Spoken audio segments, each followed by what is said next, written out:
Well, first off, I'm really happy to see you again. It Likewise. truly is wonderful to see you again. Um, I think I've really also been thinking a lot on a thinker who I think very highly of, named Jane Zwiggy, who wrote a book called The Experience of Meaning, which you mentioned the wholes and the parts, and her whole work is on Gestalt theory and how we don't experience parts, we experience wholes and then analyze them into parts.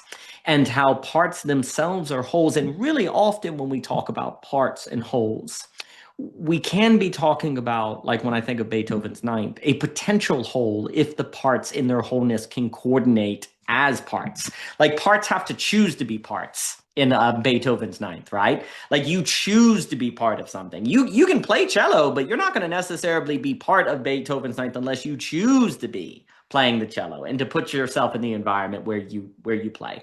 And that seems to be different from the light over there working because I have the bulb in it and there's the parts put together to make a lamp, right? There's different qualities of relations between parts that make wholes.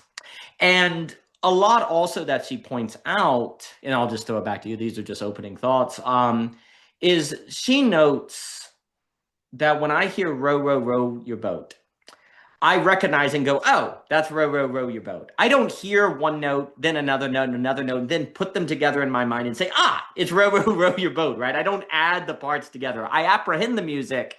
And then afterwards, I can break down the parts into different notes and things, right?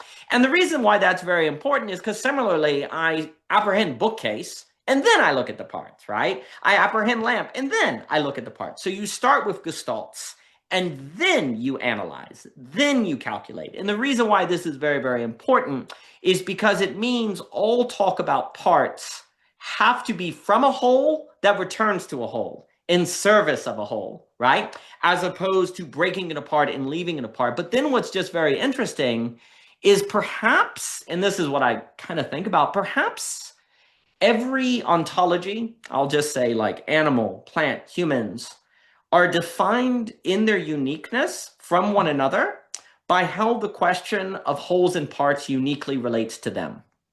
So, for example, like a human literally has to choose if they're going to be a part of a group. Like we have to choose if we're going to be part of it.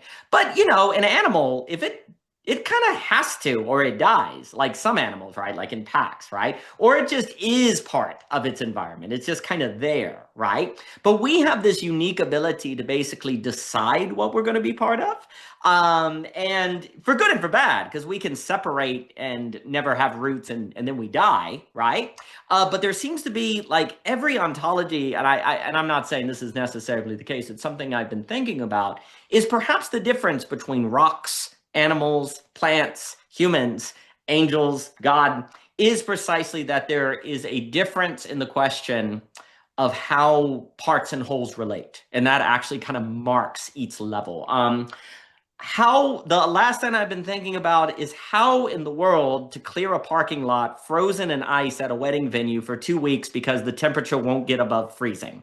Flamethrower has come to mind, but I can't find one at the local pawn shop. So that has been the other thing, my friend. Thank you, Nathan. Daniel, you gave me a zinger at the end.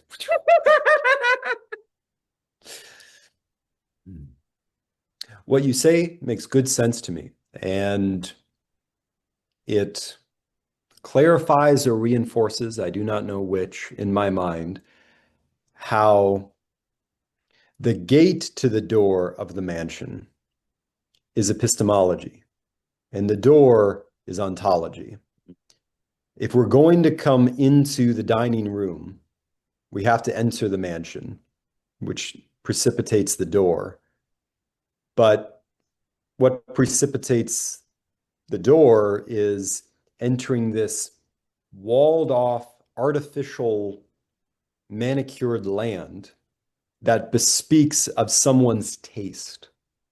I want the tree here, and I want the tree this tall, and not that tall. And I have people that do that, or I did it myself. All these deliberate choices were made.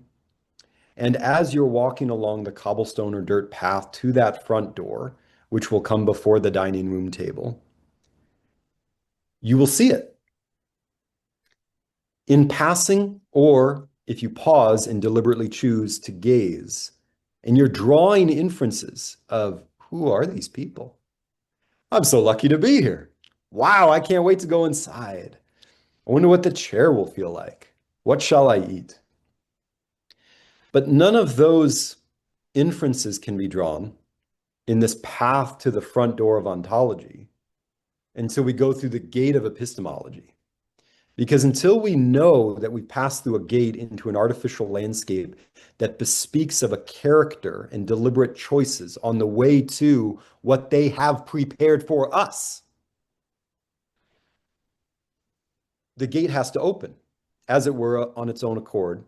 That is to say, an epistemology is either operating consciously or unconsciously, but either way, it's operating. Yeah. And this is, I think, where the study of habits and dispositions of mind in concert with virtues comes into our accepting of the invitation. I agree. I think also, Jock and I will speak about this, is we don't connect our ability to perceive reality and virtue. We separate them as if having virtue is nice and what you ought to do, but we don't actually think about it as having epistemological ramifications, right? And I think, like you're saying, there's an interesting way, like epistemology leads, right? And then you go into ontology. What's interesting is it's almost as if virtue are tastes of the ontology across the gate that are needed actually to open you up to the epistemology, which starts to suggest why faith has to lead and then calculate. Like once you get the virtue and you go, then you can kind of see, oh, okay, now I can begin to design spaces of the virtue. I can calculate what is likely to actually lead to the virtue, but you have to kind of believe in the virtue before you know the ontology that confirms the virtue. Which means, I think Aristotle says basically the highest virtue is courage, because it's what makes possible all the other virtues. Like if you don't have courage, you can't do the other virtues, right?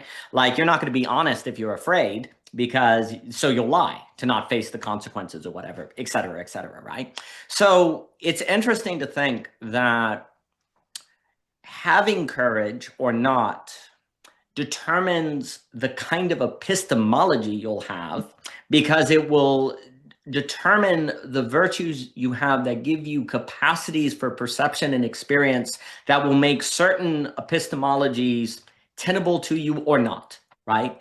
Like when I think about Jan Zwiggy and like the Gestalt theory, which I find very compelling, I think it's easier to find compelling when you see in virtue or courage how it brings things together.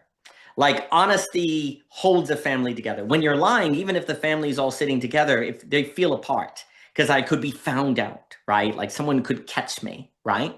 Like when also I'm afraid to face something, then I feel pulled apart from myself because I'm being tormented inside by that thing I'm not facing, right?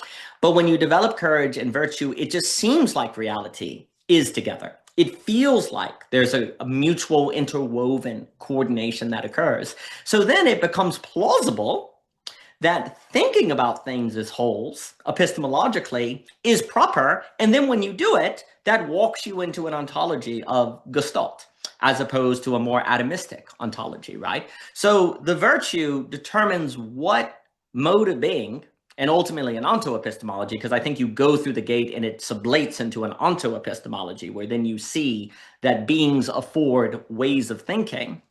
It is very important to realize that basically the ontoepistemologies that will be tenable to you and plausible will be tied to your virtue, which will be tied to your relationships, will be tied to your choices. And so these things are not separated from the life of the mind, because they condition the life of the mind that seems like the proper life of the mind. And so as you were speaking on virtue, I more and more, I just over the years appreciate how kind of, dare I say, in classical education, there was a notion that the gymnasium was inseparable from the education, like that those things strongly go together. But I'll throw to you. But yes, I think virtue is some sort of sense of what's across the gate before the gate that actually kind of helps you go through the gate. Like it's a kind of taste of the ontology. It's kind of taste of the fullness of being.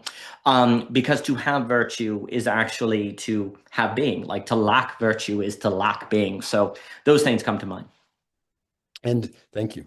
And in terms of the lack and the presence, so the contrary of lack, we can look at this figure of the gate, not the door, but the gate. Right. And if we imagine it's full of vertical bars, quite ornate, dare I say archaic, but there it is. And the bars are close enough but distant enough that I can put my hand through, but I can't put my hip through. So I won't be sneaking in there. And the wall is so high and there's not much ivy. So I cannot scale it and find an alternate way in. And if it happens to be the time when they are not opening the gate, then I find myself outside looking in. Mm. And if I put my face up between two bars, close, and feel the pressure on either side of my eyes,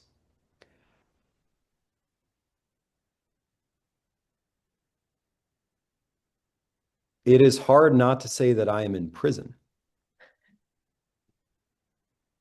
So too, if there happened to be someone of my height and age and complexion walking out from the door on the grounds out to me, but I'm not there, and they, because it's not the time for the gate to open out into the world, walk up to the gate and press their face in so the bars are on either side of their eyes, it would be hard for them to say they are not in prison.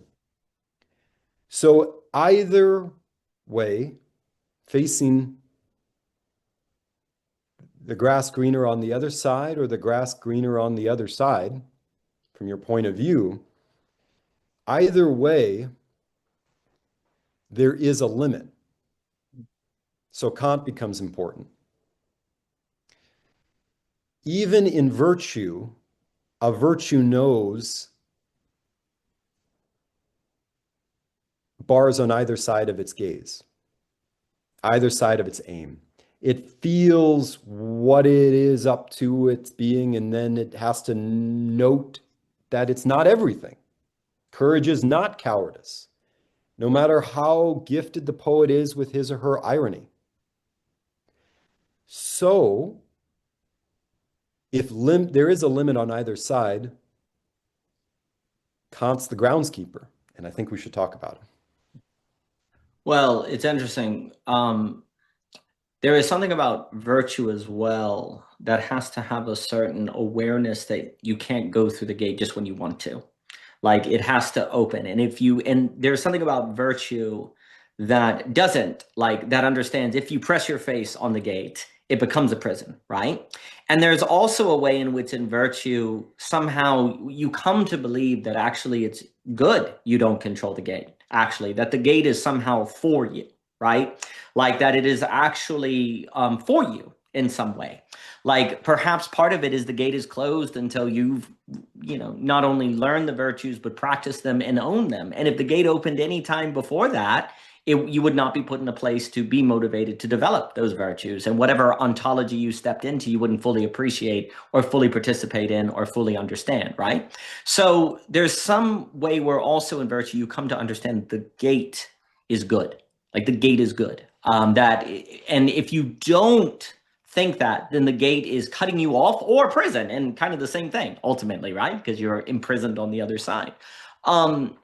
To me, that's very important because the Gestalt, I do think that basically what Jan Zwiggy says at the end of her lecture on the experience of meaning is he says something along the lines is that what humans long for is an insight, the language he uses, an insight, like a grasping of the whole that is so powerful that you then have to change your life. Like that's what we long for, is like an experience that is so powerful that then our life is changed.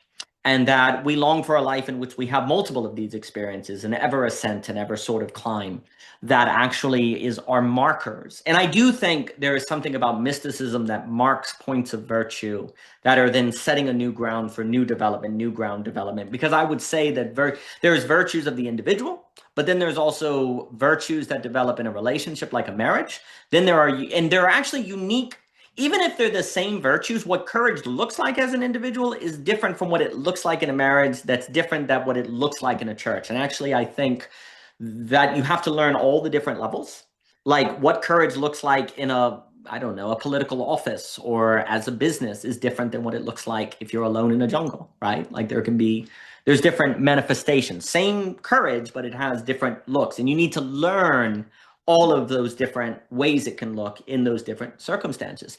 And sometimes I wonder, I have no proof of it, is if sometimes those insights that can be tied to kind of mystical experiences that Mrs. Zwiggy is pointing to actually mark points of needing to focus on a new way that virtue manifests in a new setting, in a new condition. Like there seem to be kind of, well, that's like Jesus. The miracles in the gospel are always signs. Like one of the reasons Jesus doesn't just do miracles whenever he wants is because they have to have this sign structure. They have to be pointing, right? And I think insights and gestalts are tied to that, although I'd have to expand on it. But the gate is what makes possible glimmers and glimpses. Like if there was no gate, you would just be having a constant experience of, the gestalt, and it may be meaningless to, and it may overwhelm you, and it may destroy you. Right? Like actually it becomes a kind of filtration. I say that as well, because when you mention Kant, I am very partial to thinking through it, obviously in a kind of Hegelian lens, because I think of it that way,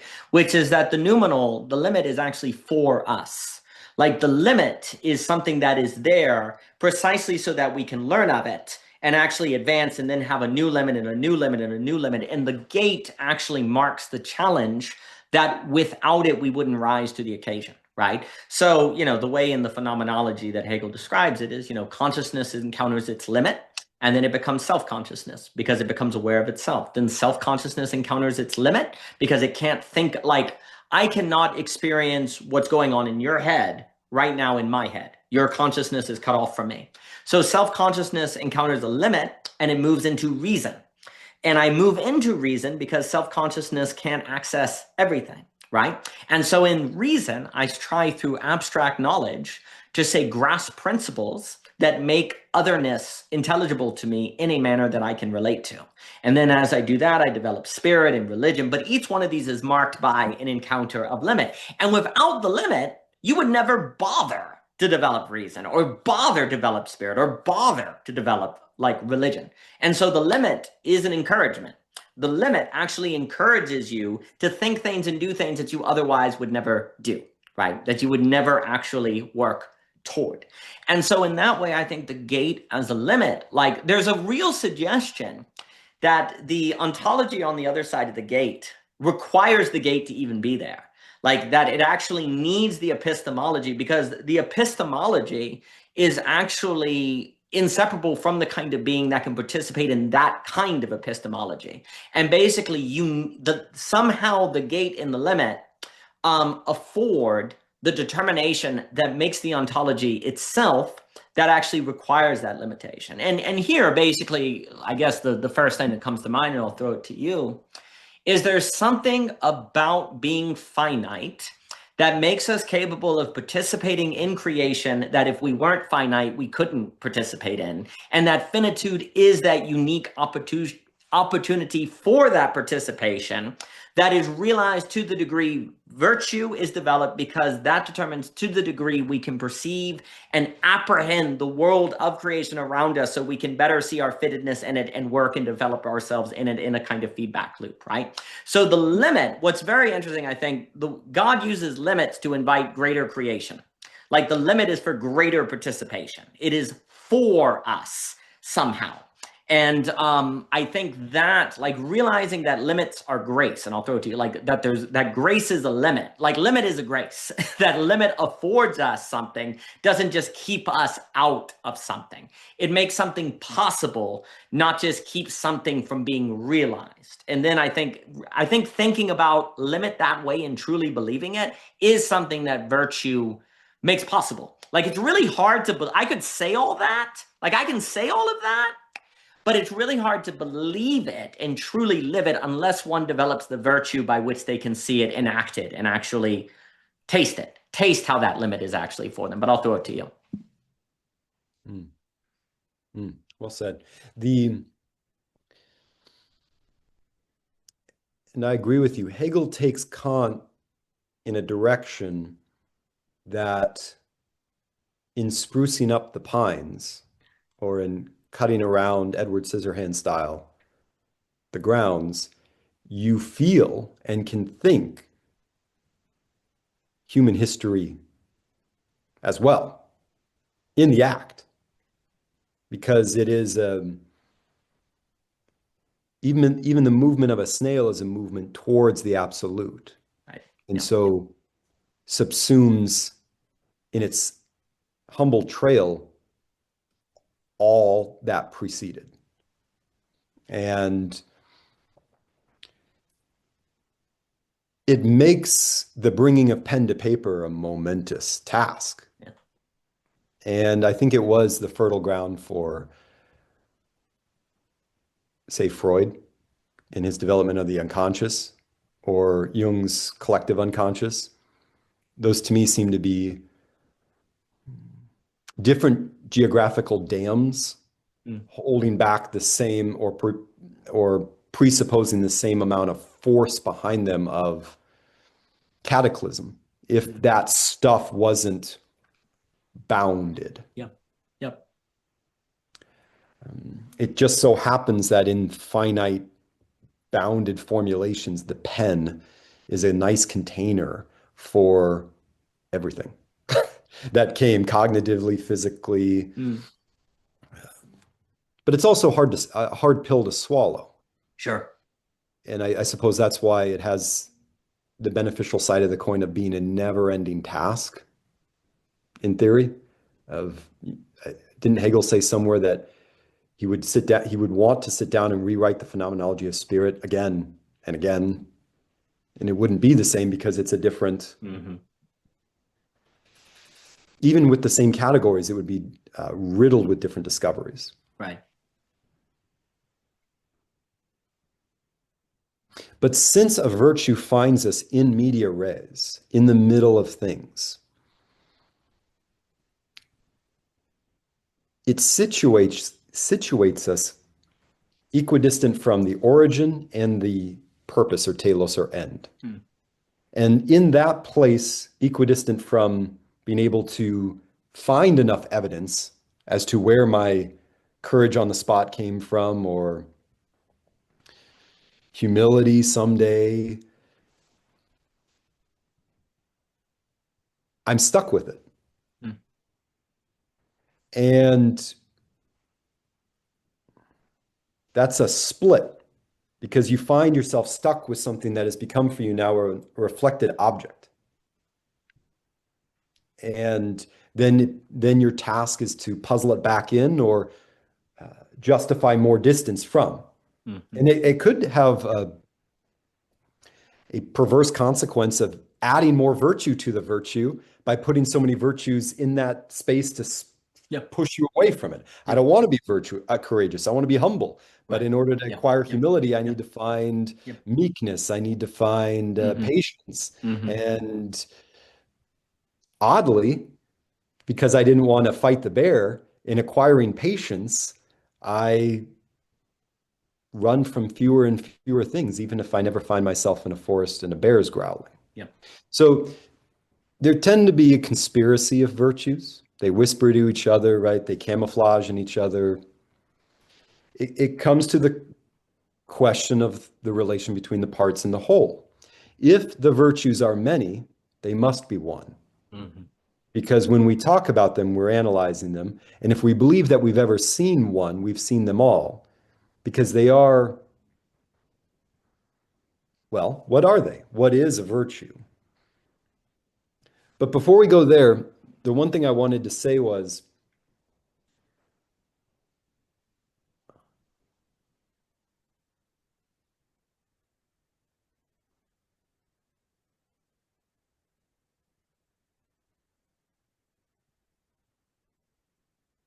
if we take this image of the house, the courtyard, the gate, and what's outside the gate, and we bring into it this language of the whole and the parts, and make our discussion about epistemology and how being in a disposed state makes us see things we otherwise would not, and blinds us to a certain respect to other things that are there in plain sight.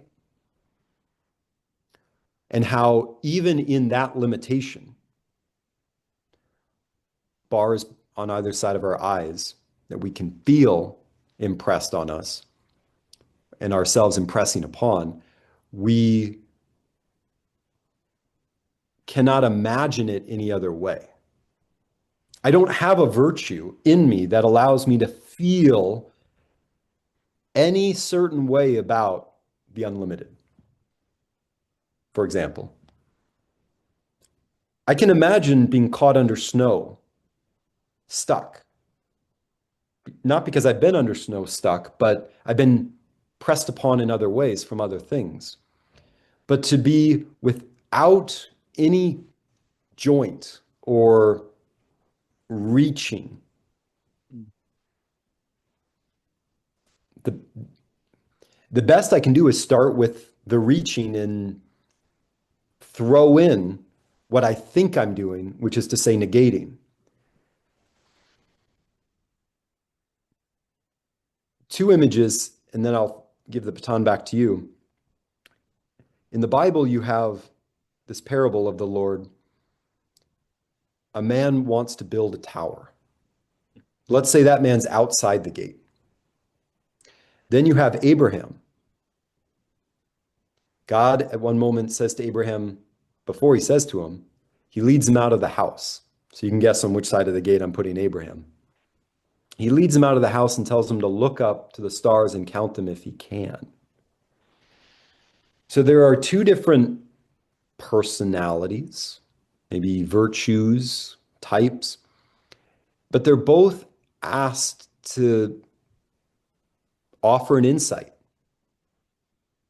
The one who's going to build a tower is asked, or is presumed, to sit down first and count the cost to see whether or not he has enough to finish.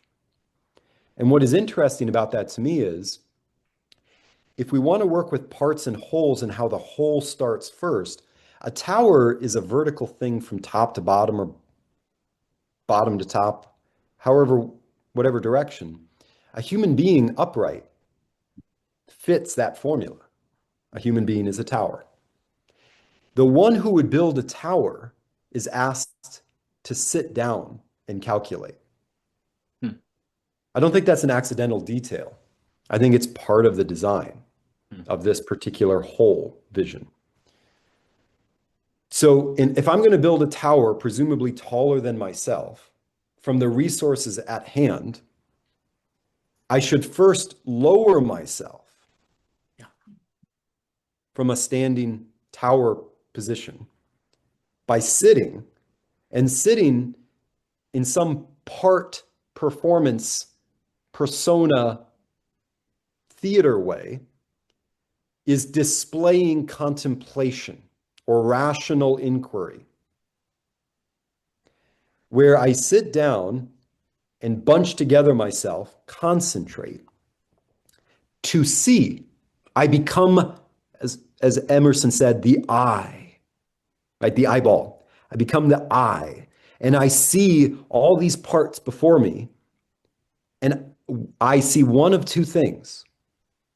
I either see the tower that these things are the parts of, or I see an infinite number of incomplete towers, differently configured. The one is much bigger than the other, but If there's anything missing, it's a much bigger incompleteness. But the one tower that can be built out of it, that can be finished, it's tough because by comparison, it's just its unique thing that all those parts happen to add up to. But when you compare it to the ocean of incomplete towers that you could otherwise configure with less parts, it seems to be a loss. Right. It seems to be at a loss, even though it is the tower. And I think that's a temptation of the limit, that one would have to have a virtue to ascend from and start a new baseline. So it's an image of concentration that's sitting down. And with Abraham, he had to leave his house to look up to a roof that was higher than his own roof, the sky. I think that's why he left the house for the moment. And then God says, count them, but he adds that hypothetical, if you can, if you are sufficient to the task. Now, presumably the answer is no. Who can count the stars? Who would have the time? Who would have the memory? And how would they know that they didn't double one for the other? So in a strange way, even though it's obviously more parts up there than anybody could have in front of them on some tarp for a tower they will build, in form, it's the same problem as the person building the tower. Can I get an insight out of this from which to derive some number or some range of numbers or some algebra that can tell me about ratios, comparisons to? And it's from that place, I don't know if you want to call it concentration or the opposite, this expansion that's almost diluted to nothing, a grounding into powder of Abraham's gaze up there, almost breaking your neck if you keep going with it.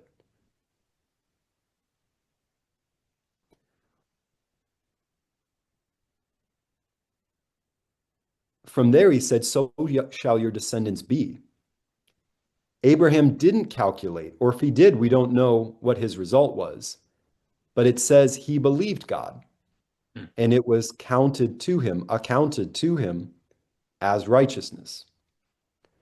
Now, whether we want to talk about the conversion rate of that is a separate matter. But the fact that instead of an insight, he arrived at faith from that task,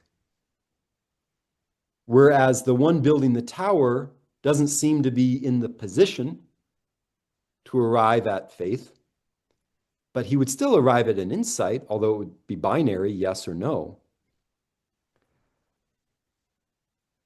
It fills me with awe that we can draw those implications, and by extension, out of any agglomeration of parts.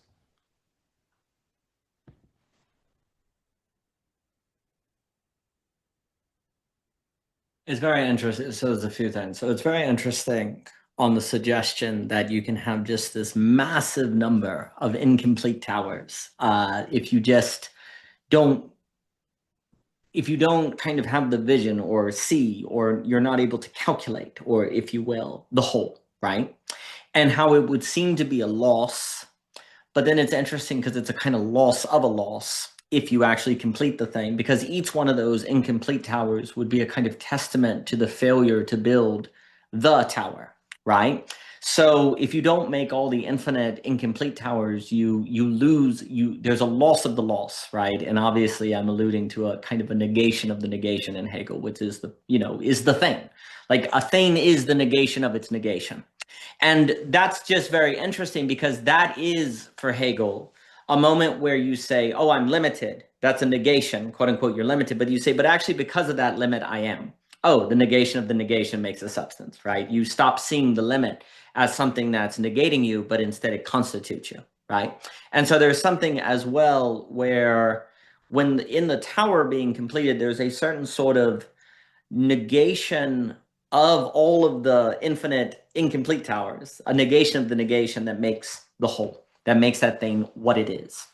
And it's also interesting, too, that when he sits down, and I like what you were just saying about the point, how this kind of concentration into a point actually kind of makes it possible to have a vision to see if you have what it is to complete the thing. Like you draw it to a point and then you can compare with the telos. You can compare with the end, right? And how it's interesting to think in that grain of sand is infinity, Blake, right? That you got to draw to a point. And like one of the problems, it seems, is we have a tendency to continue the expanse while expanded, where there seems to be actually that you consider the expanse by drawing to a point, like drawing into something that then opens up, right? Whereas if you don't draw in, then you actually seemingly are going to actually make the mistake of the infinite towers. Because the suggestion is that if he didn't sit down, then he would end up just with all those incomplete towers, right? Like maybe if he got lucky, he would happen to have enough to finish the tower. But the suggestion is he would be in a habit of a lifestyle that eventually he would not count the cost and go bankrupt, right? Like, it's kind of like suggesting that the verse is suggesting this is a habit. This is what he does every time, right? Not just, so, and not just once, he does it every time he goes to build a tower, right? Because if you don't do it every time, eventually you're going to go bust. You're going to go bankrupt. You're going to waste all of your resources. And then I suppose you wouldn't be around to maintain the tower that you did build, right? So there's this kind of suggestion of a certain habit of a drawing to a point, drawing everything together, a certain concentration to see if you have what it needs for actually completing. Like it's interesting, concentrate to complete, right? That you bring it to a point to see if actually you can reach the end. And it would also be interesting because it's almost like in the example of the tower, it's drawing to expand, whereas in Abraham, it's starting with the expanse to then draw it in, because you can only do faith, right? So faith has a certain simplicity to it, right? It's simple more in the philosophical sense of it has no compound parts, right? So, it's like you start, well, if you do the expanse, it's like, well, I can't calculate all that, so let me approach it simply and simply say, yes, I believe. Yes, you've done, like, that's almost an example where God does the tower building. He makes the hole, and then it's just your job to acknowledge it. Whereas with the tower builder, it's like, let's contemplate, which has I think you're drawing, it has a sort of prayer, like, let us go into prayer, right? So let's kind of bring it to God to see if we can finish this tower, right? So both of them have a certain posture of bringing it to God. Whereas with Abraham, you start with the expanse, so then you acknowledge it simply. Rather, in the tower builder, you go to a kind of concentrated, simple play, like cut out the noise to focus, to see if it can expand there, to see if you actually have what it has. But what's interesting then, I guess I'm also with the image of the tower, it's like you're concentrating to a point to build up kind of vertically from that point, as opposed to if you don't concentrate, it's almost like you bring down, you just get a lot of smaller towers that can't reach as high, right? So so it's almost like Abraham in that simplicity reaches the stars, right? Because if if the descendants will be the number of stars you have, there's a sort of sense that you reach the stars, you achieve something that is like the stars, you build something, like building a tower, right? But it's interesting how both of them suggest a interesting relationship between simplicity and completion. Simplicity and, well, to build a tower, there's something about building a tower that's great accomplishment, right? Like there's a kind of great accomplishment that occurs, right? Like to have your descendants number the stars is a kind of great accomplishment, right? But it's tied to a certain simplicity, like an ability to judge the proper time to be simple. And I'm also on this question you were asking, what is virtue? Which is actually very interesting. There's a few things that come to mind to that. There is something about virtue that is a simplicity, right? It's kind of it's like not complex. It is complex and it's not. It's like, be courageous. Now that simple point contains multitudes, like what it means to be, like contains the nations. It contains a lot, but there's a certain like concentration there, be courageous, that if you unfolded it, then a lot kind of comes out of it. Right?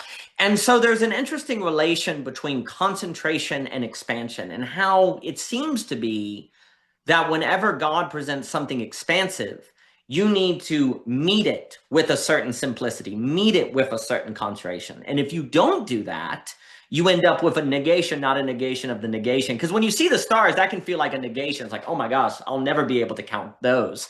But then in faith, the negation of the negation is positive because it comes to be thus, right? Like when you sit down to kind of think, oh my gosh, how am I going to build the tower? All these possibilities. It's like, it feels like you're hitting a limit. But then if you negate all of the many things that you can build and give yourself over to the task, then that becomes a positive.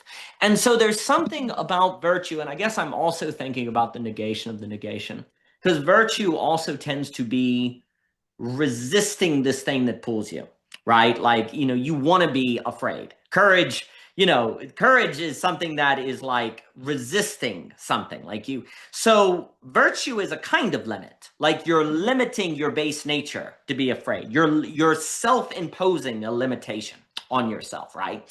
Like you're creating a limit where you don't seem to have a limit. Because if you're scared, nothing's stopping you from running, right? Like it's because there's also this interesting relationship where if you're only not running because of social pressure of other people seeing you, it's not so much a virtue because your motivation is mixed. Like the virtue comes out when you could run and you would get away with it. Like you could run and no one would accuse you of being scared. That's when it's virtuous. Like it's like the pure act without a conflict of motivations. So what are you doing in virtue? You're setting a limitation on yourself. You're limiting yourself from doing what you want to do. But what's so interesting about that limitation is that it gives you capacity to be less limited. Like, because then you're less afraid and you're more capable in the future of doing more, right? So you're creating a limit for yourself when no limit is necessarily present. Like it's not there. You have to construct it in a sense. You have to build it. And I'm thinking of the tower maker. And so there's something about all of those narratives that has a certain sort of, I am going to bring myself to, I'm going to limit myself. I'm going to sit down because I'm not going to be able to tell if I can build the towers unless I concentrate. Like I have to focus. I don't have the ability to tell unless I focus, right? So let me sit down and do it. Likewise with Abraham, is like, I'm not going to be able to count all that. So instead of trying, I'm just going to acknowledge what God is telling me. So yes, God. And in accepting that limit, then it opens up a lot of possibility, right? So there's something here that's interesting, and I'll throw it back to you. These are just opening thoughts on this topic, is that there's something about our relation with limit that determines our holiness, that determines sainthood, that determines how we develop. And that would suggest then if virtue seems to be ontological because it determines how we relate with limitation and how we employ limitation. Because I guess the other thing I'm thinking about before I forget, it's not like do you say, when you go to be honest, do you in your mind say, I need to be honest? You just do it. Like, it's not like you don't like so much consciously choose to employ virtue, right? Like it would be kind of weird if you did. It'd be like, okay, I need 20% courage here, 10%, honesty, whatever. No, it becomes something that is one's nature, right? It is one's way of doing things. So it becomes their kind of constitution. It becomes this kind of what makes you yourself with habit and development. And it's interesting to think about that with limit, because limitation are also definitions. The way a thing is limited is what makes it what it is, right? And so there seems to be a relation that what virtue is the development of the limitations that make you yourself. And what's interesting about the human being is we can become conscious of our virtues and therefore be creative in our constitution. Like, because we can kind of have an influence on the limitations that make us us. And so the creative act, because if we're made in the image of God, there's something creative. It seems as if what it means for us to be creative is actually with the tearing of these limits and thinking through these limits and working on these limits, where I think often we associate creativity with freedom from limitation. I can do anything. The good artist knows that actually it's working with the craft. You work with the limitations of the written word. It's not doing anything. There are rules actually to good writing. There are principles. There are limitations, but there are limitations you have to choose to impose on yourself.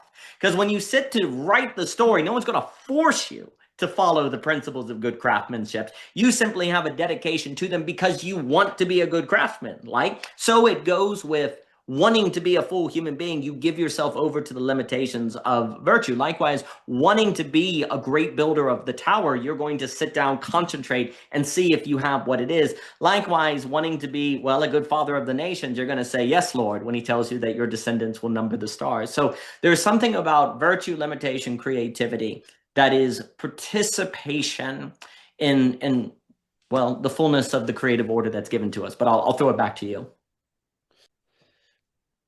So with this creative edge to virtue, we see how not only instrumental, but essential judgment is. Now, relieving the word judgment from its connotations, the way I'm using the word now is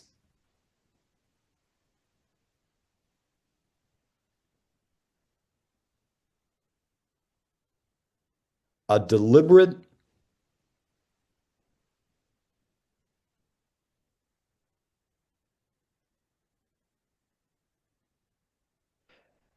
and asking for a receipt.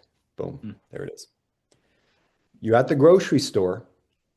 You walked down the aisles. This is my past. I was there. I grabbed the Campbells. I did with my left hand. And I put it in the basket that I couple with my elbow. Talking to my wife's talking to me. We're looking up at the lights. There's a little buzz of an insect around it, hurts our eyes. We note that together. We continue down the aisle. She grabs things, I grab things. I'm not looking at everything. There are a bunch of signs about different prices and change of prices, and we momentarily remark that things are changing, but we're not in the granular about the change in price of rice. By the time we come to the checkout aisle, things scan through, I look at the screen, I see a number I'm not accustomed to seeing. This image of the stars is a higher tower than I had planned for. Now, am I going to negotiate? I don't know what that means in this grocery store to negotiate, because the one who can decide on the prices of these things isn't there. They're in a higher storied building in a different state because my grocery store is franchised. But I can ask for a receipt so that I may learn what has happened to me. I don't know the future. I think I never will know the future. No matter how many futures come and pass, I still believe I will never know the future.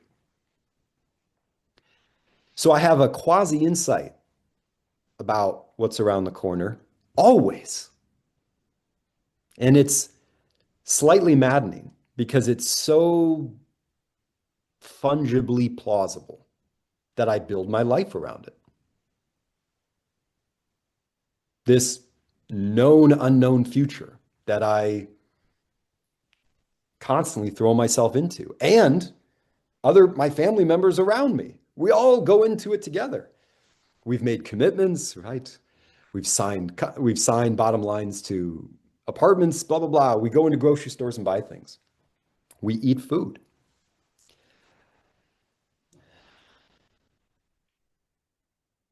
But asking for the receipt, metaphysically, metaphorically speaking, is that moment after something has occurred that caught our attention.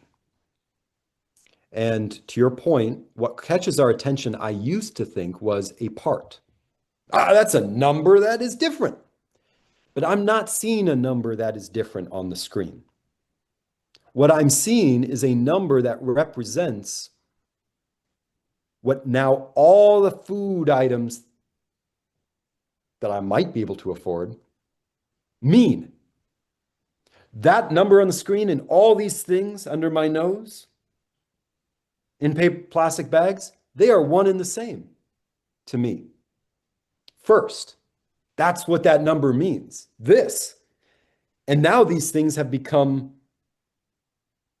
little lions inside, ready to, in my mind, take out pieces of my house because money will come from somewhere else. So the whole changes, and now I'm starting to, maybe I need to grab the other card, the credit card, right? Now I'm going down to the part level, trickle down economics. Okay, what can we throw off deck? But it all stems down from, it rains from this cloud of the whole number that I'm seeing that represents all these things. All right. And it waterfalls. But if I ask for the receipt, I get a reconstitution of that concentration of the number that I initially saw, which shocked me.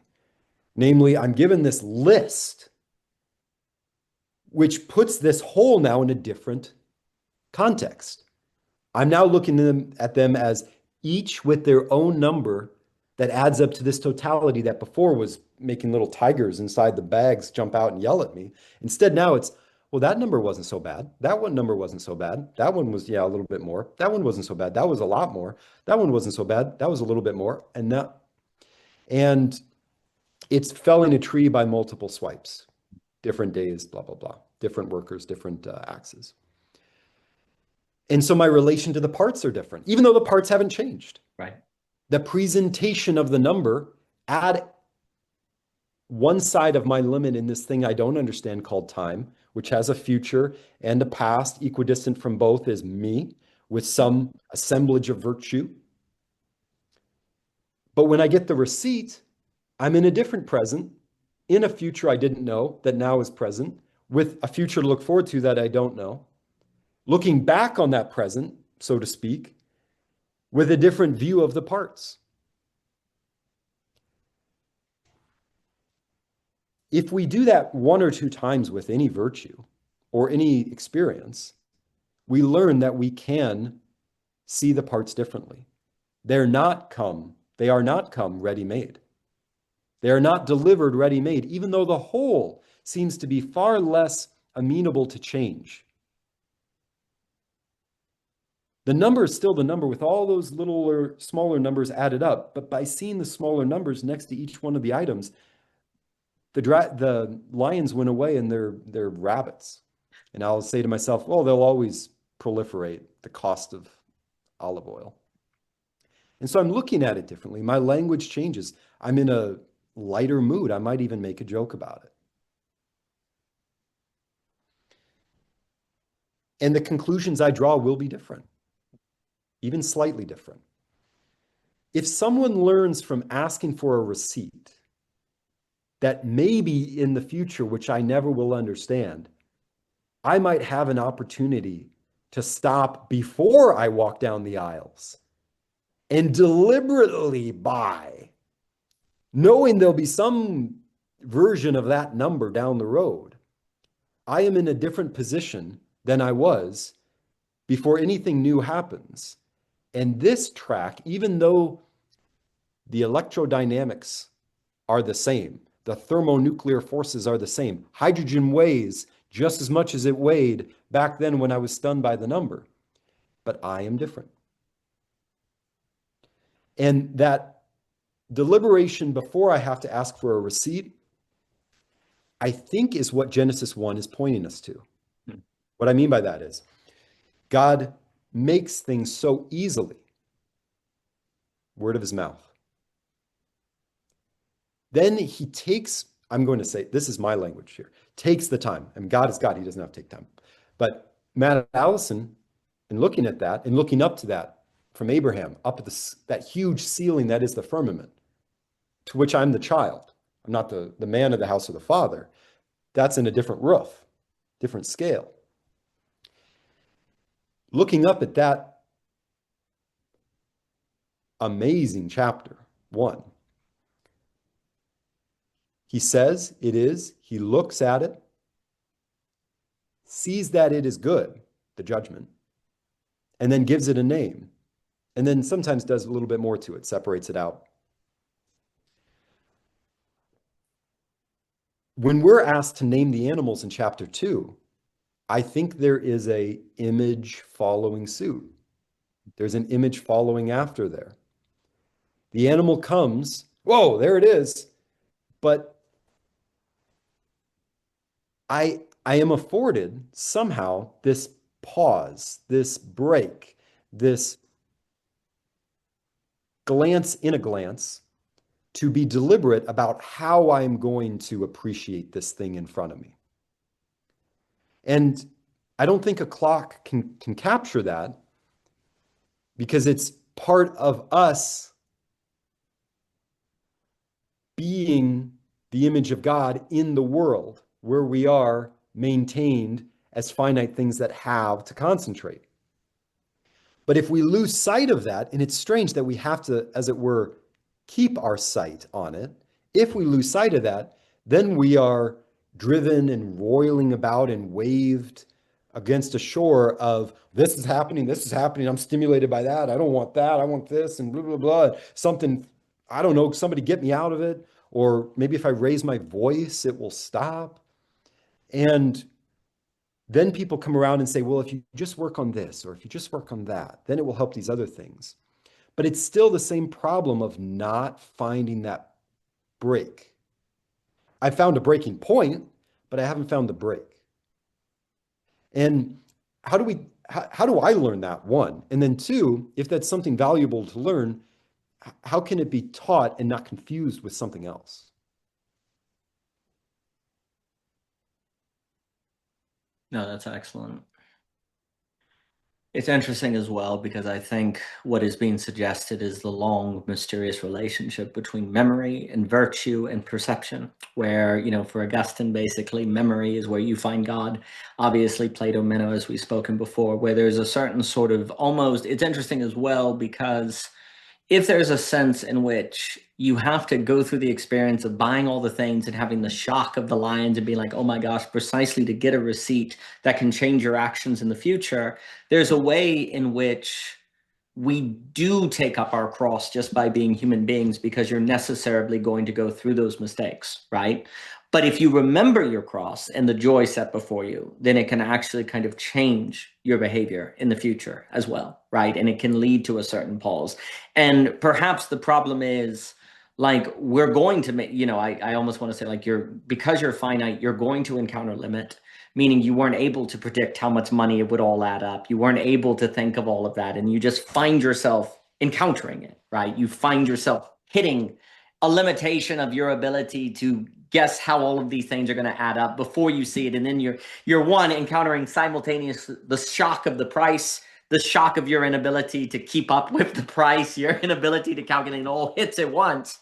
But then it's interesting, because in the example you gave, the ability to break things apart actually is a kind of relief. It's a kind of, it allows you to shrink things down and to not have them consume you, right? So in this way, the ability to break wholes into parts is a kind of grace. It's a kind of ability that seems to be needed to go with the fact that we must encounter and be surprised by limit, because a limit we aren't surprised by is not a limitation. A limit we know about for Hegel is one we've overcome. Like, a true limit is always surprising, right? And the ability to break wholes into parts is almost like a gift given for that moments, so we can make them smaller bites so that we can consume the limit.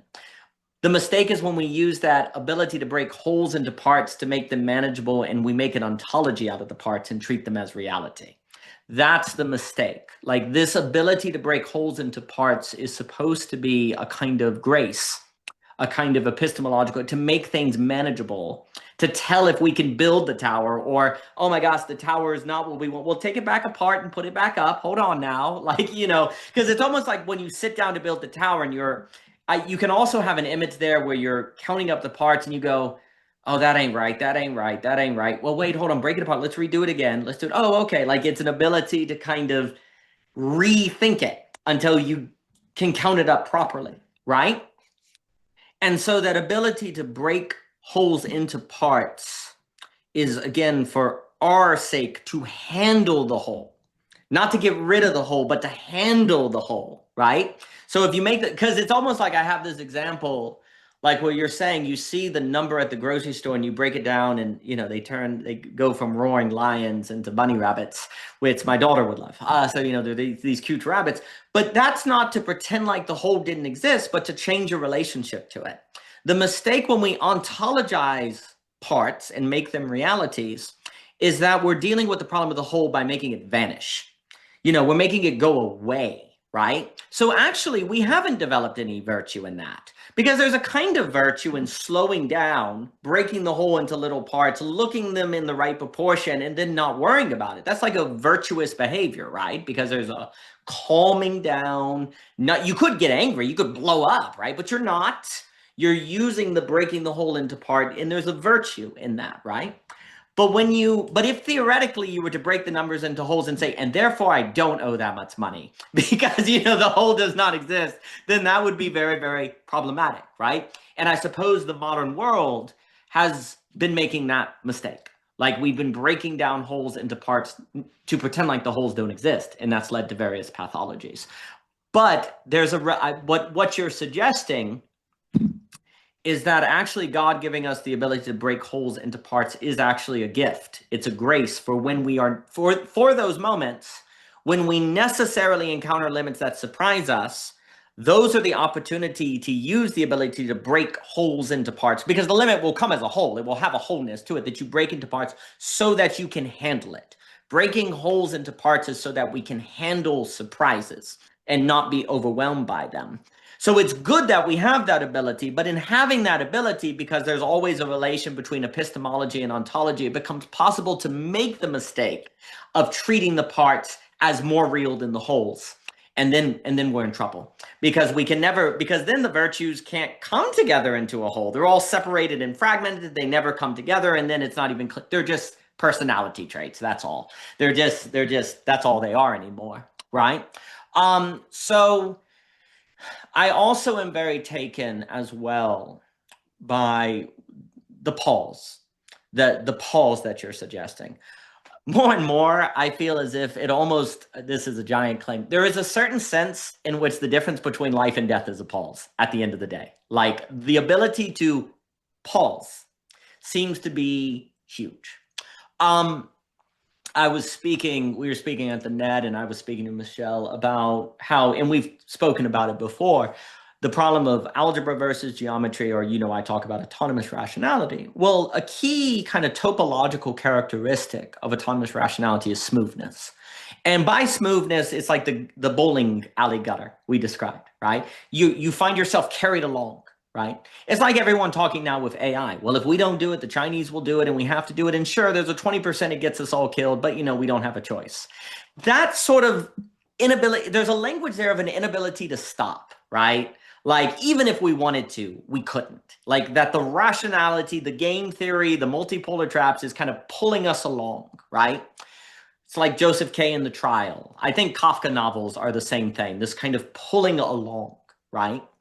And what's very interesting about that is basically there's something about the lack of like when you lack virtue, you're not able to stop yourself.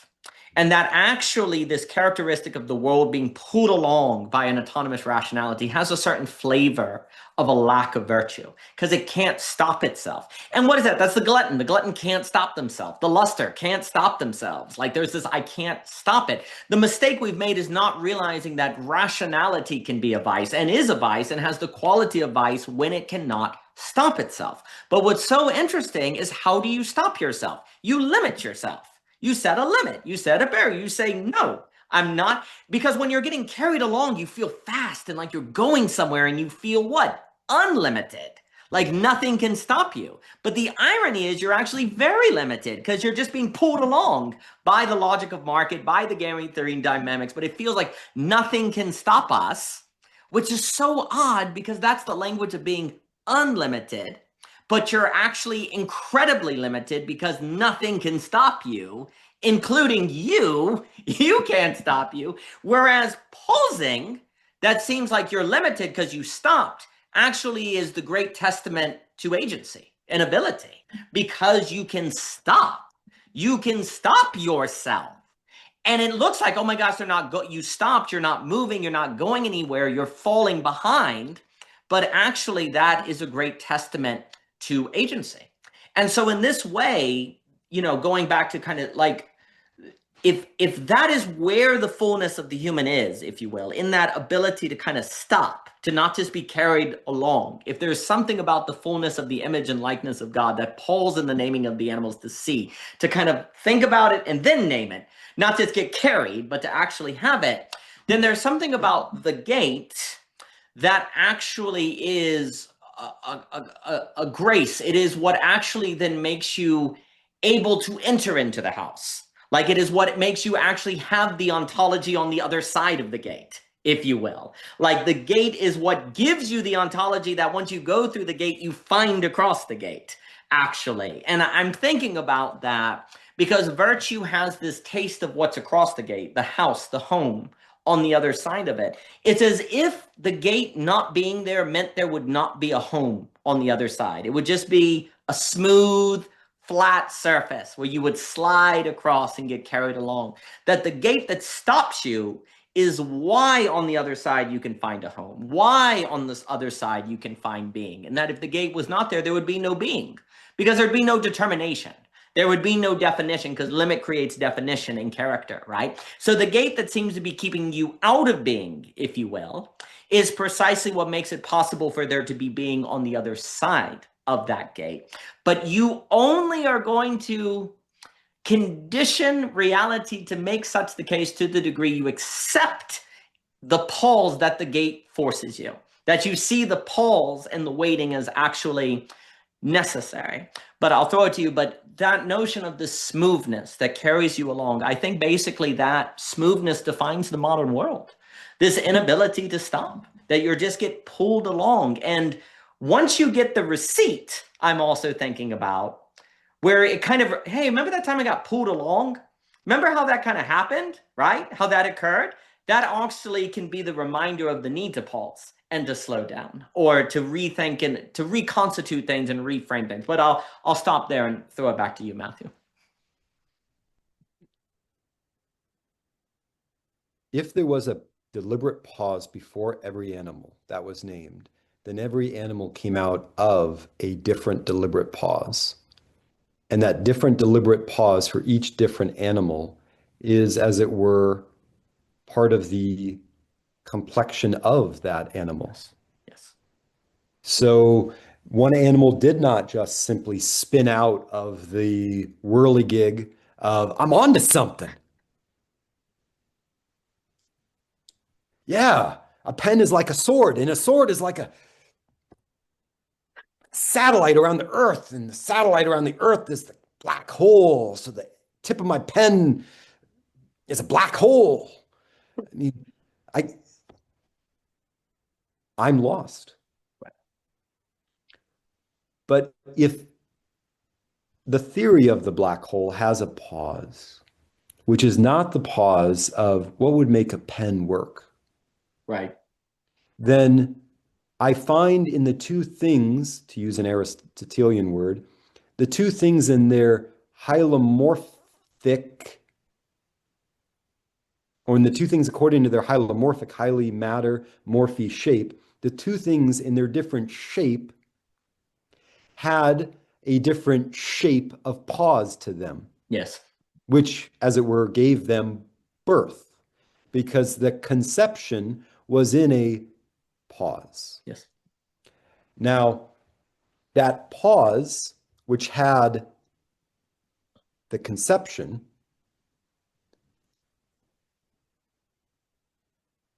was in an agency that is neither the child, the black hole, or the pen,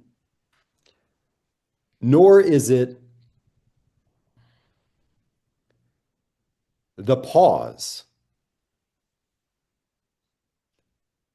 that is to say, the womb or the container, because the agency is closer to the container, the womb, as whole to part, than it is to what is conceived in the womb and delivered from the womb. whether it be an idea, a functional objects, or a child, how we want to think about this relation, this sequence rather. Certainly, to use the language of childbearing, the mother is closer to the womb as whole to part than the mother is to the child, if you will, in a sense, because the child is delivered from the womb and is now separate, and according to the law of God, will one day leave, right? Leave father and mother. But the agency of the mother is higher than and still different from the womb, because that agency operates in contexts that don't involve the womb. Deciding, well, when one looks up to the sky, whether or not to acknowledge God. That could be performed by male or female, and is performed by male and female every day.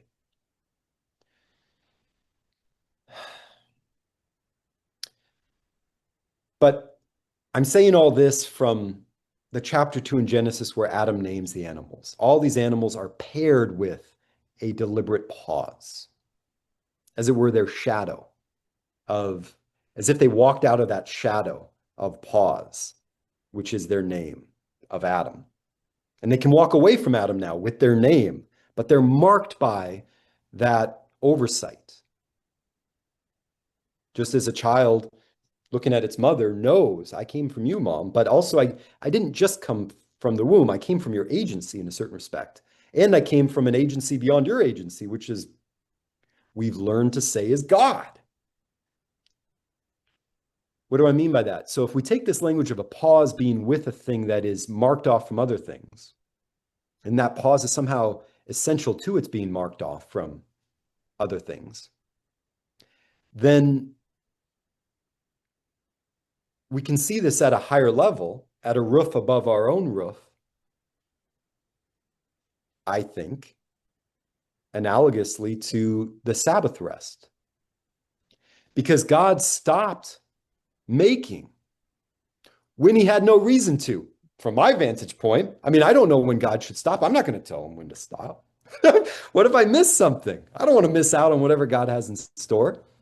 So who am I to tell him to stop? He tells himself to stop. He didn't tell us why he told us to stop. I might want to infer because, I mean, look at human beings.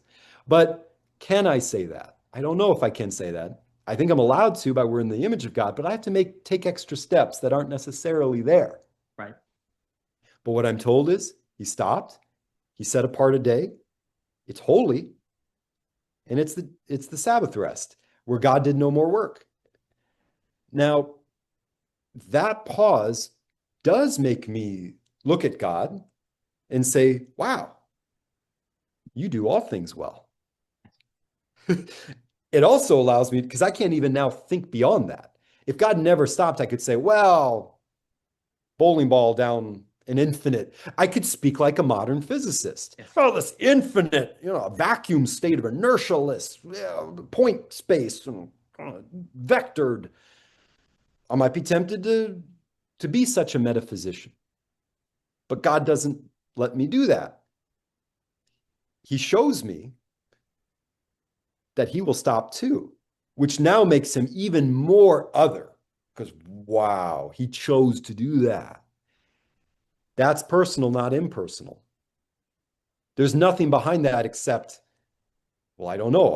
I dare not call it whim, but it's something like whim. But I'm using that word from my experience between my two ears, which are a little bit wider than the bars confining my eyes. But he nevertheless stopped, and I can say that.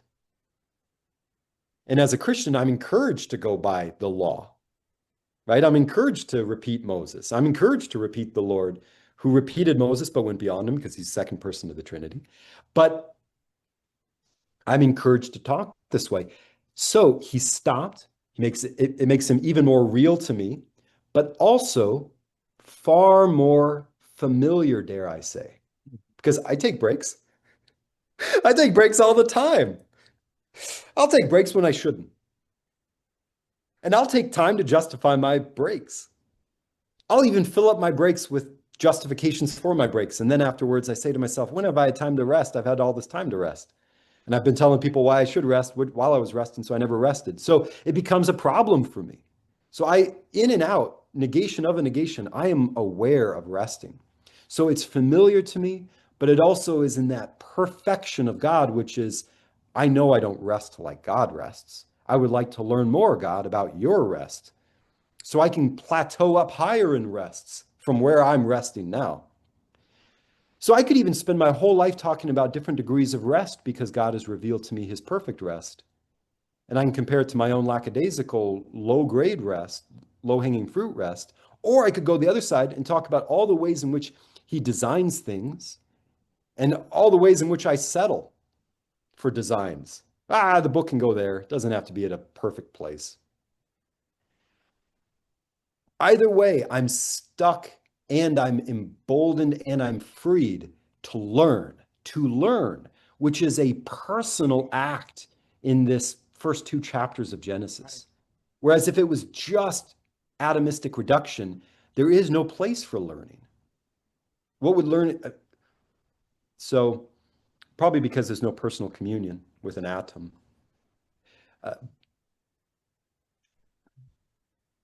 Sabbath, okay, one last thing, and then I want to hand the baton to you. And then I'll have to go, so you get the final word. Take as much time as you want. I want to hear your thoughts in response. But pairing that idea of Sabbath,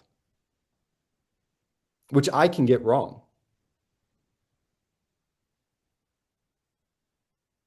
with this other idea, which I think is in James, that the law is a whole, not a catalog of parts. It's not a la carte from Mount Sinai. It's not a la carte. If I break one of the parts, I've broken the whole. Yeah, right. So I want to, well, if that's the case, then don't give me the orb. Can't I forget it? Can't I repress it all? Yeah, right. But when I look at the Psalms, especially Psalm 118 or 117, which is the longest psalm, and it's a ecstatic brooding, a jumping jack brooding, if you will. It's happiness about a man loving the law for what it is, comparing it to honey, saying his world opens up with it. But then he says, I am a leather bag in the frost, when he compares himself to it. And leather in the cold, I learned from my coworker, becomes hard. Maybe as hard as Pharaoh's heart sometimes, if I'm not careful. And this law then comes in. I have to let go of the Supreme Court and the idea of jurisdiction when I talk about the law of God, I guess, because when the law comes in for the psalmist, he becomes soft and sensitive and not tyrannical. But it's because of how he's looking at it, or because of what he's seen that truly is there. He's concentrated to the point where the expansiveness of the law is not gabbling. I know. I shouldn't move the bed. I shouldn't get up and walk on the Sabbath, blah, blah, blah. It becomes this, man, this person gathering sticks, he's going to be stoned. It somehow transforms into this thing that makes him feel light as a feather. I want that. But St. Paul has tutored me to say that I can't want that to perform it. I have to want that to agree it is holy, just, and good without trying to perform it, because then I leave no room for grace. But the tension is to leave it in its full orbedness without taking anything away and living in Christ.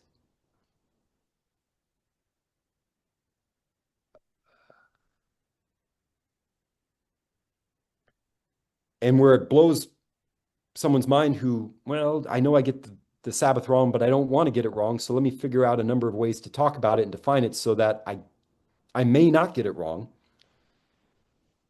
A man with a withered hand, the Lord says, is it lawful to do good on the Sabbath?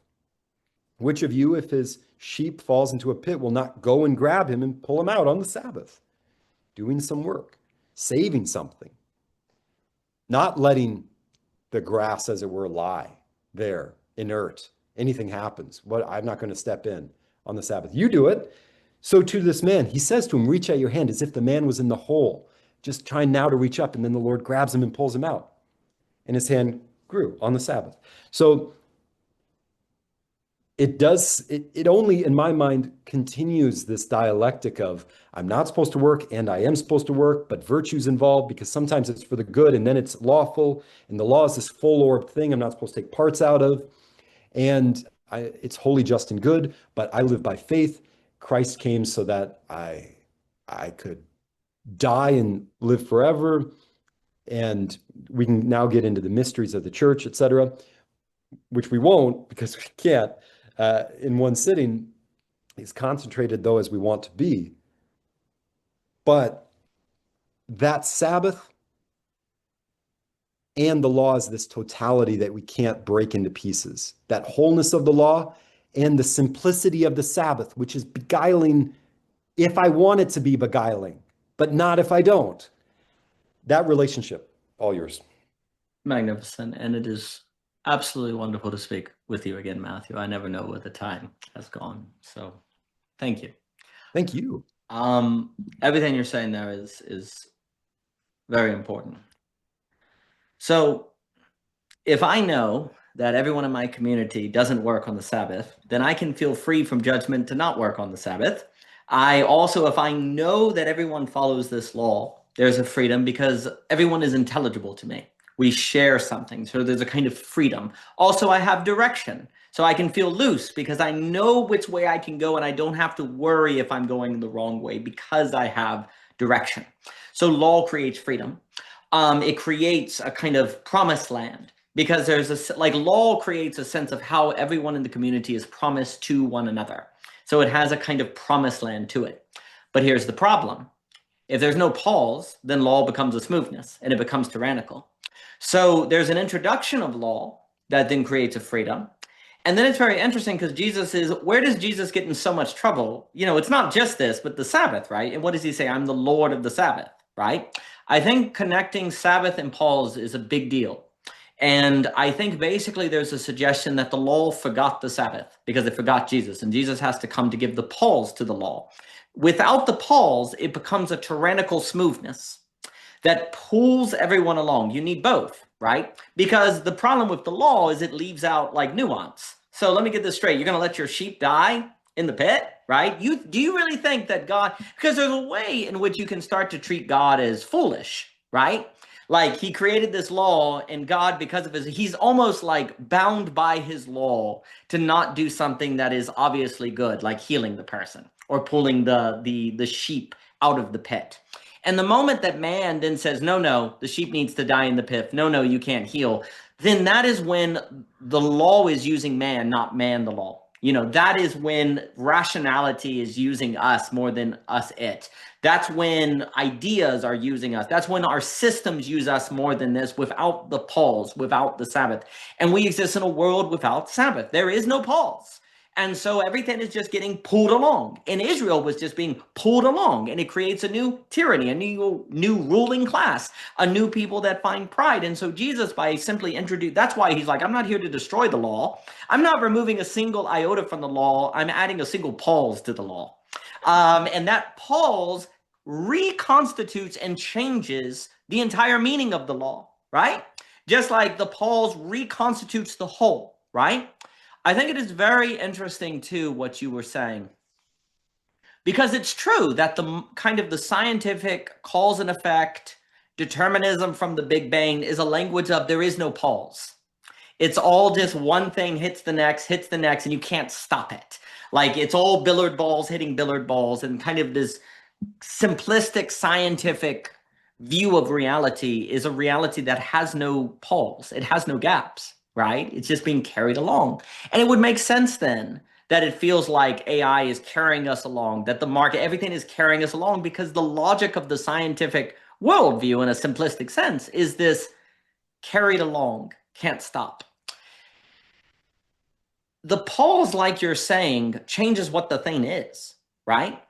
So because if there's another way to put this, if there's a single true pause in the history of the universe, then determinism is false. Like, it's false Right. automatically. Just a single pause, and determinism is false, right? And so thereby, to the degree and to the number of pauses there are, is to the degree and to the number that determinism is false, right? And our agency is found to the degree we add pauses to reality. Because, like you're saying, the animal comes from a deliberate pause. The deliberate pause makes it creative. We as human beings can choose if we create from pause or if we create in speed, if we create in smoothness or if we create in speed. And by God giving us the Sabbath, that is the pause of which changes the meaning of the entire creation, right? Because the Sabbath, basically, when God takes a Sabbath, it's saying, by the way, that was deliberate. I could, because if he's resting on the seventh day, what he's saying is, I didn't have to do that. I could have rested on the first day. I could have never done anything. I don't have to act. God is not at the mercy of his action. If there was no Sabbath, you may have gone, well, God had to create. It just kind of like he was caught up in cause and effect and it had to occur. And certainly there's something to be said about creation being part of God's essence and all of that. But there's something about the Sabbath that says, God is not at the mercy of his qualities. God is not at the mercy of the things that he does. That yes, God is love, but he loves in his time and in his way, right? Because he could rest, right? But actually, by taking a Sabbath, it changes the meaning of the love, because that means it's choice. It's given. God wants to do it. If he never took the Sabbath, the love that he gave out would have a different quality. The creation that came into existence would have a different quality, right? So it is with human beings. If you tell your children, this is a horrible example, but if you say, yeah, you came into existence because I couldn't stop myself, that would not be good. Your children would feel terrible about that. But we say, no, I committed to my wife. I committed to your mother. We deliberately created this home, and you are here out of a deliberate choice. That completely changes the reality of the children to themselves and to the home. Now, that doesn't mean, of course, that redemption is impossible or that, all of that. But the point is that the deliberateness, the commitment changes the meaning, right? I'm also now thinking about various sins, like what is gluttony but the inability, like gluttony plus pause, gets rid of gluttony and actually turns it into appreciation, actually, right? I'm also thinking about perhaps envy plus pause. Like, there's something about all the sins that lack pause, right?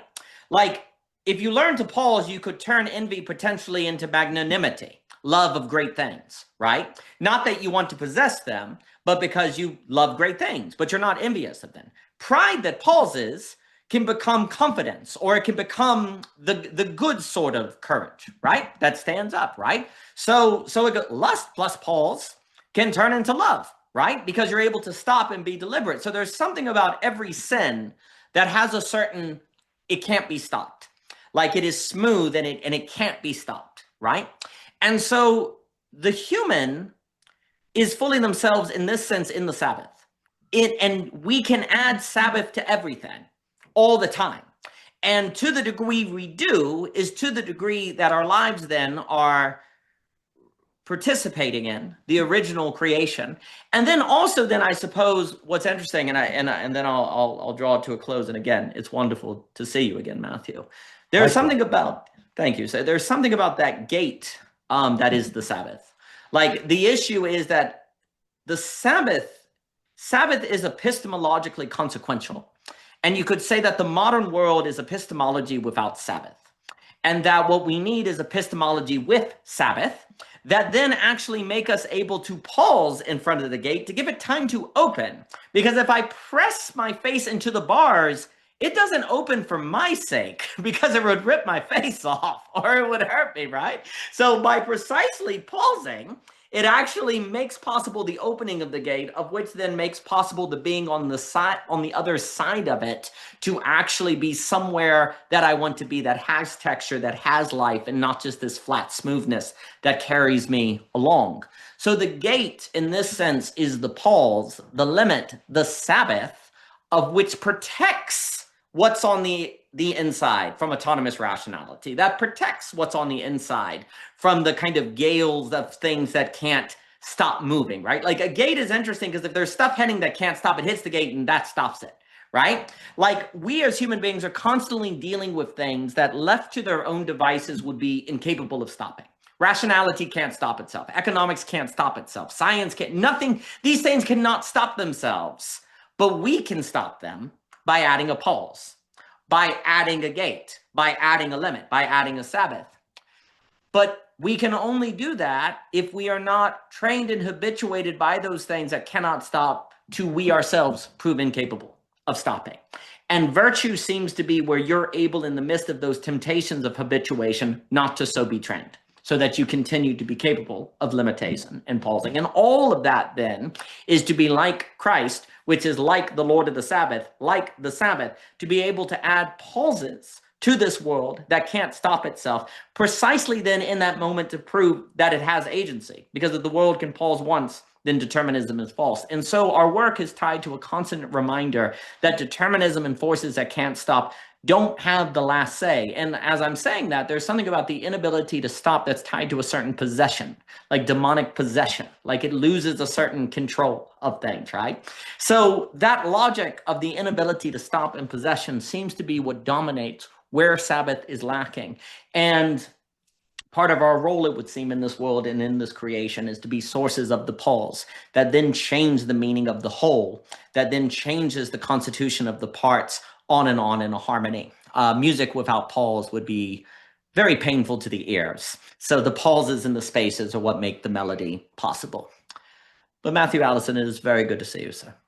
You too, Daniel. I look forward to our next time. Have a good night. You too, sir. All the best to you, Matthew.